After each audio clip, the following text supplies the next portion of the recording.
रीलचं जे चाललंय ना, थोडंसं मला ना त्या बाबतीत बोलायचं की मी बरेचदा आत्ता आत्ता 2-3 दिवसापूर्वी बघितले स्वामींचे 2-3 जुने फोटो आहेत किंवा हं, मागे हं, दत्त हं, महाराज आहेत. स्वामी उभे राहतात. हं. ते एआयनी नवीन चालू एआय झालंय ना. चालू केलं. उभे राहतात, मग चालायला जातात, मग दत्त महाराजांच्या खांद्यावर हात ठेवतात. किंवा ते मिठी हां, म्हणजे मिठी मारली जाते.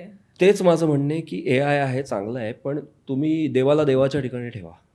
तुम्ही त्याचं काय होतं माहिती आहे का, मग आपल्या पुढची पिढी जे बघणार आहे ना, ती बघते काय स्वामी समर्थ काय गळ्यात हात अच्छा. टाकता येतो.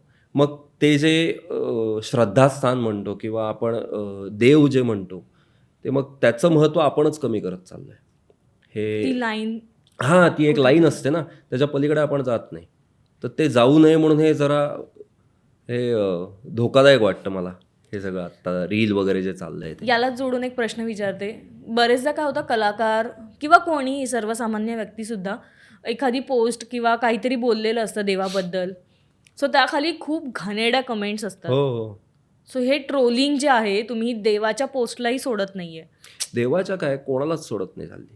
आता मी म्हणजे ह्याला झालं असेल, वर्ष झालं असेल, मी एक इंटरव्ह्यू दिलेला. त्यात मी सांगितलं होतं की मला कसा स्वामींचा अनुभव येतो किंवा हं, आला. हं, मी त्याच्यात बऱ्याचशा कमेंट्स वाचल्या. हं. ह्यालाच बरे स्वामी भेटले, ह्यालाच बरे दिसले. माझं काय म्हणणं नाही, प्रत्येकाला बोलायचा बरोबर. हक्क आहे, तुम्ही बोला.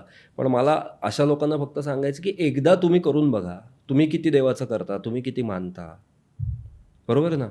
तुम्ही जर ती गोष्टच अनुभवलेली नाहीये, तर तुमच्याशी बोलण्यात काही पॉइंटच पॉइंटच नाहीये. नाही. म्हणजे मी आज ॲक्टर आहे. मला डिरेक्टरने सांगितलं लेफ्ट लुक दे, राईट लुक दे किंवा तुझा आता क्लोज घेतो. तर ह्या गोष्टी मला कळणार आहेत. हं. पण एखाद्या साध्या माणसाला जर मी हे बोललो, तर तो म्हणेल, "हे काय बोलतोयस तू?" सेम आहे. तुम्ही जर ती गोष्टच तुम्हाला माहिती नाहीये, तर तुमचं बोलणं व्यर्थ आहे. त्यामुळे मी इग्नोरच करतो. पण मला वाईट ह्याचं वाटतं, की माहिती कशाचीच नसते.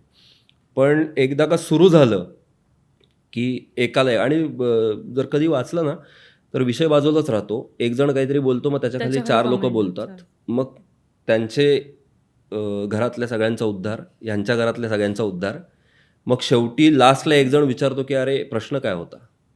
हे इतकं घाणेरडं चाललंय हल्ली रीलवरती. त्याच्यामुळे मगाशीच मी आपण सुरुवातीला बोललो ना, बोललो. की हल्ली बोलायचं काय?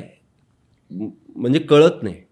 कोण कारण की कशा पद्धतीने. कसा रिॲक्ट होईल काही सांगता येत नाही. त्याच्यामुळे आपलं जे आपलं मत आहे ना, तेवढं मांडावं. उगाचच तू काय कर, मी काय कर ह्याच्यात मी पडत नाही. अर्थात. पण माझं एवढंच म्हणणं आहे, की तुम्ही देवाची चेष्टा करू नका. तुम्ही नास्तिक आणि आस्तिक हा एक वेगळा प्रकार आहे.